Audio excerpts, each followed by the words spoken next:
Hello, folks, and welcome to another scrapbook layout. Today I am actually doing a picture of me, which is a little weird. I don't necessarily like to be the subject of scrapbook pages, but it is my last year in my 50s, and so I thought this might be a fun time to kind of, celebrate that hitting 59, which I'm very grateful for, and just kind of do a fun page on that occasion. So just showing you here some of the products that I'll be using. I just used a little bit of some of those papers, but I am using some stencils and stamps from this Kristina Werner set, which I absolutely love. Concord and Ninth is the manufacturer, and she's the designer. So if you, head on over to the Concord and Ninth blog or look for Kristina's videos, and you can see some of the stuff she's done with this stamp set. You'll love it. And something else that I'm doing for this page is I kind of want to create a little bit of a background instead of just having this plain kind of cream colored page here, even though it's got a really pretty design on the one side. I wanted to add a little bit of texture and design, and I am doing that with one of the stencils from the long leaf set. And I am using some heavy-bodied acrylic paint from Dina Wakley. Just putting that down on my Make Art station. And I'm using a fairly light hand. I don't have a lot of paint in the foam blending brush, so you can see there it really almost gives the same effect like you would have if you were using an ink pad instead of paint. So, but I really like the texture of the paint. There's a little bit more there than there is with an ink pad, and I did not have an ink pad in this same kind of color, like the background. So an antique linen would have been a great color to use from Tim Holtz, a Distress ink. But this is Sand is the color from Dina Wakley. So I love her paints. They're fantastic. I am doing a little bit of overlap with the stencil. I don't mind that because it's in the background. It's not going to line up perfectly. Towards the end of the video, you'll see where I even add a little bit more because I use some papers in the background. So, but that's fine because it's really just there as a little bit of texture and design. It's not, once I have other embellishments and things on the page, you're not going to really notice if the lines of the stencil don't exactly match up. So I'm also doing little splotty dotties here with my water brush. You can't really see them on camera. They're pretty visible when, you look at them in person. But you'll see some more of that a little bit later. So now I am moving on to stamping this solid leaf image. I love these designs, so I've already die cut those out. And I had a couple ink colors here, some archival inks, and then a Wendy Vecchi blendable dye ink, which is what I ended up going with. It was a good color that matched the greens that I used on my that were in the scrapbook page. So that archival ink was not a bad color either. A little dry on that ink pad, a little bit of the same on this ink pad as well, but I'll just stamp it a few times and it'll be fine. There'll be enough ink there for that. So the blendable ink colors are really pretty. If you have not looked at those before, I think they're available from I think it's Stampers Anonymous. You might be able to find them on Ranger's website as well. Or maybe it's Ranger and not Stampers Anonymous. Might be the other way around. I'm not crafting as much as I used to. So these things don't come to mind as easily. And by the way, it's the last year in my 50s. So, it's not like the memory works that well anymore. So for this fun stamp set, same thing. I already die cut the hay. And then there's a solid stamp that says Birthday Girl. So you'll see a little bit later on that I ended up changing and not using this green cardstock. I redid it. The color was just not right. But this green archival ink pad is beautiful, like really nice, deep, dark green. I loved this. So I don't necessarily remember all the colors, but they're all listed in the description below, so you can check those out. The solid one there, I cut that out, hand cut that out where it says Birthday Girl. I did double up thanks to Jennifer McGuire for now making it that I can't do anything one single layer anymore. It really does give some structure and weight to die cuts when you double them up, or even sometimes you can do three. And then my Make Art station, perfect spot to hold on, use one of those magnets to hold on to my little die cut there while the glue dried.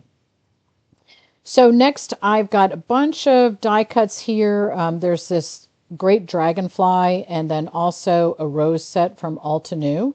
And that's a look at some of the inks that I'm using over there on the left-hand side of the board. That's just a little bit what those leaves look like. So this die set comes with the rose and the leaves. And Altenew is wonderful at giving you instructions with the how to layer it, what colors you can use. It does give you some ideas for a lot of their colors. If they have a pink, they have 4 colors of pink, and so you could use the cardstock and die cut them in the 4 colors, or you could use the inks and, like I'm doing, use a blending tool and color, a white or a cream die cut with the inks. So I've got kind of a bit of a weird mix here of manufacturers for my inks, and that's mostly because I was really trying to match the colors that were in the paper that I was using. So this ink is another blendable dye ink from Wendy Vecchi, and it's a very pale pink, really pretty. And then I, brought in an Altenew cube, using that there. I'm using the same blending foam for each thing because I'm just going to a darker color, so it's fine. If I tried to go light again, that would be a little challenging. I will make a confession here, true confessions. I will share that I'm not a big fan of the blending brushes, the one that's over on the right-hand side. There's just nothing like the blending foam. I think it works so much better. It does a better job of spreading the ink. You don't get, I don't know, I just think the coverage is better. Anyway, that's my 5-second, I'll get off the soapbox. But you did see on that previous color, I did do I just brought the ink pad directly to the paper because it just wasn't getting quite enough saturation of color by just using the blending foam. And of course, these are very, the color that's in the paper is a kind of fairly pale pink.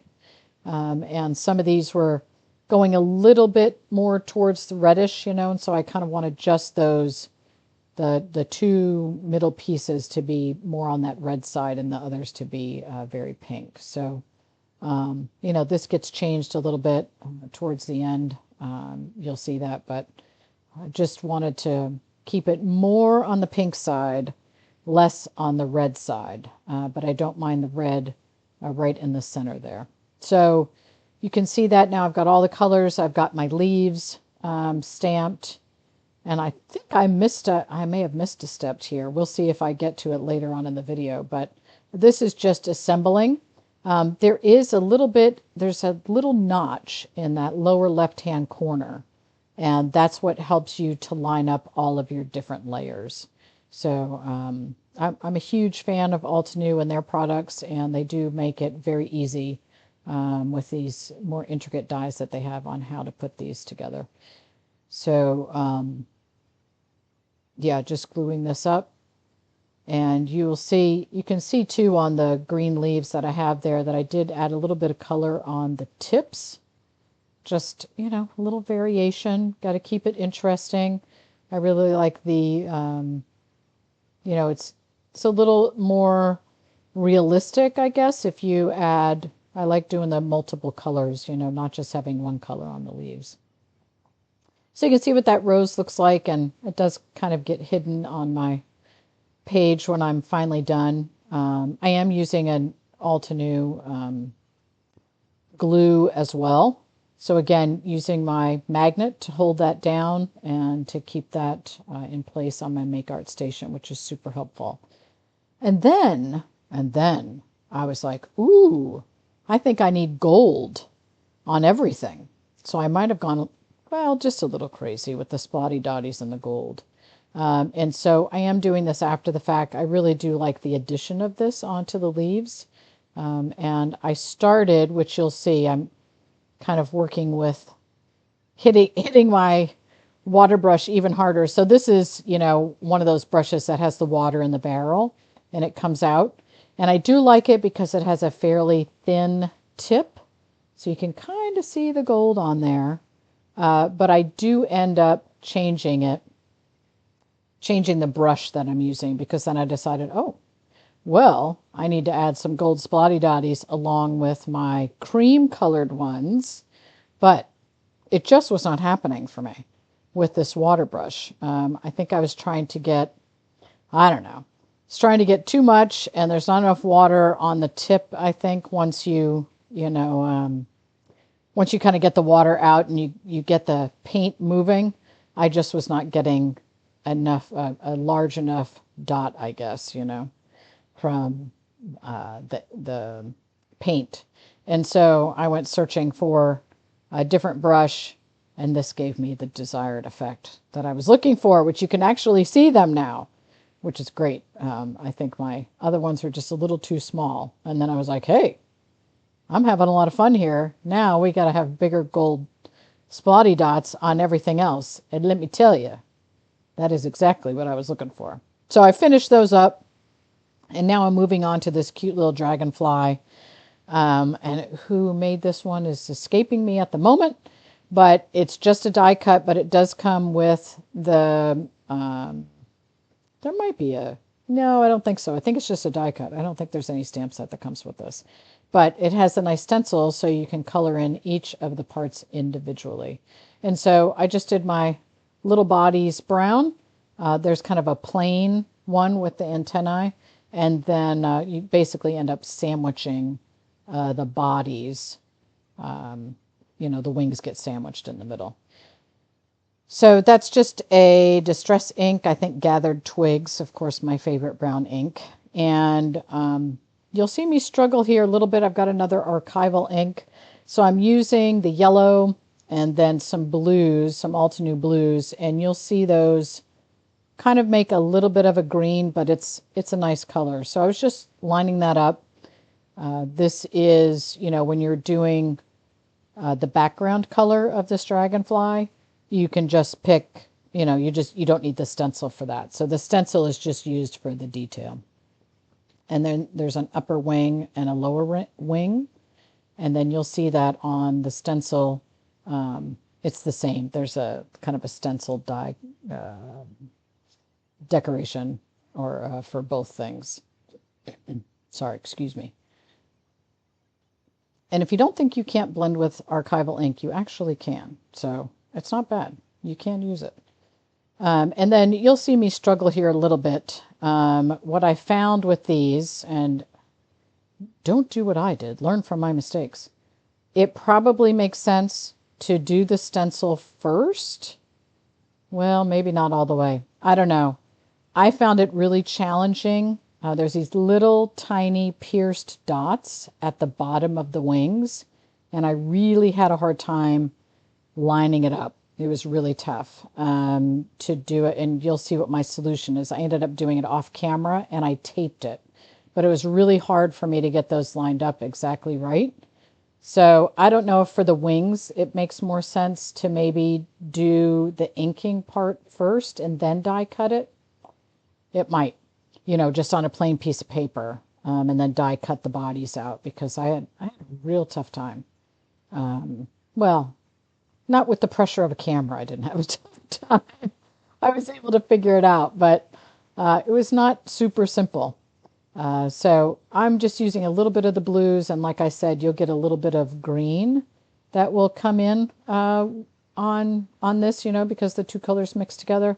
But it's real pretty at the end. I think it gets that nice bright color and it looks good. So to put this together, you do the upper and lower wings. As you see, there's a little dot that overlaps, and that's where where the wings go together. And then I'm going to take the body, that there's a top layer for the body, which doesn't have the antennae, and that I'm layering that. And to be honest, I don't really know if that's exactly right, but it worked out pretty well. I think it's the right thing to do because it has a little head. It just doesn't have the antennae. All right, so now we're back to the leaves. Remember I mentioned the tips and how I put some darker color on the tips? Here you go. This is it. I'm a little backwards. So I'm just taking a little bit of a darker color. It's not super noticeable because it's, the colors are very similar, but it just gives a little bit of depth, I think, to do that. So here is my, my hay. See how the green doesn't really go. So I changed my mind. I'm going to stamp still in the green, but I'm just going to do it on the cream cardstock. And so, it gives me that outline of the white and it'll help that show up a lot better. So, these things that change, I got to tell you, I am not a person that, has this vision in my head and I figure it out. I know what I'm going to do before I start. No. You see, I make a lot of changes. I change my mind. This would be better. That would be better. So this was after I had decided to add a bunch of decorative papers behind the photo, just to add a little bit more texture and fun. And I knew I was going to cover up more of that stenciled area. And so I'm just adding a little bit more of that so that it's a little bit further off to that left-hand side. Same process. Yes, it's some overlapping in the design, but you won't see it when I'm done. So here's all those papers I talked about, and I added a little circle and some die cuts, little banner die cuts. It's just some fun stuff to, give a little visual interest to the background. You can do so much with paper. And again, I apologize. These are old papers. I can't even tell you. They're probably 15 years old. That's how long they've been sitting in my stash. So I did try to link up a few that I found that were similar. But, scrapbook.com, they have tons of great papers. And you can find things that, look very similar. So, and use up the stash. Use up what you have. So this is good stuff. Even though I'm a little pained, I don't like to cut up my scrapbook paper. I don't know if anybody else is a hoarder, but I'm a major hoarder when it comes to scrapbook paper because it's so pretty and I don't want to cut it. So I did use a little Tim Holtz, one of these little things that he has. And these are great from Tailored Expressions. These are really thin strips. I love them. So they're really good for sentiments, but they're also good, if you have something that is kind of thin like this. And so I just took a few of these little Tim Holtz things that I can't even think of the name of, but I stapled them on there and I have a little circle behind it. It's really just to, apparently I did this twice. So I think I must not have liked the thin strips. I don't think I like the thin strips on this. And so I'm adding that up to the corner. This is my secret, I do the voiceover afterwards. I don't always remember what I did. So, and apparently I didn't do a good job of editing my video. I'm new to this, kind of new to it. But the strips did work really well, as I mentioned, on the sentiments. And so use that there and I cut really easily and they have some good height to them. I love them. If you ever have a chance to get those, pick them up. And you can see how I did add that circle too, so that the, that green color of the lettering kind of pops off of that. And then just layered the birthday girl on top and kind of play around with my leaves on where I want them to go and my rose there in the center. And you can see that coloring, huh? The pink with the pink in the paper. Not too shabby. I think that's a good color match. And the way I did that was I had a piece of scrap paper and I would just put out some of those colors. I mean, if you're good about swatching, you can swatch. Mama doesn't have time for swatching. So I just take out all my pinks and use a piece of scrap paper and, put some of the ink down on the piece of paper and try to match it up to the colors that are in my designer paper there. And also using some Altenew dimensional tape. How do you like the size of that roll of tape? Spectacular. You got to have it. Serious crafters. I buy this stuff even though I do not craft as much as I used to. And so I'm left with my little dragonfly. And yes, I take a long time deciding which way he should go. I may have even changed them after I finished everything, but I don't know. So again, using that little strip, perfect for the dragonfly body. Even though that dragonfly is pretty thin, I was able to use that, so you kind of know what the size of those are. And then I added just a few to the wings, just because the center of that dragonfly is so thin. I wasn't too sure that I would be able to, it would hold onto the paper well enough. I usually, with my scrapbook pages, I had a customer, when I owned the scrapbook store, when I owned Eclectic Papery, I had a sweet customer, and she gave me as a gift one year a frame that holds scrapbook pictures. You can change it out because it's magnetic. I love that thing. It's hanging in my craft room. But I usually, after I create a page, I put it up there on my frame before it goes into my scrapbook album.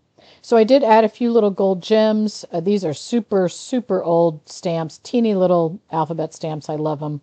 I'm not worried about things being straight. I just added my last year in my 50s.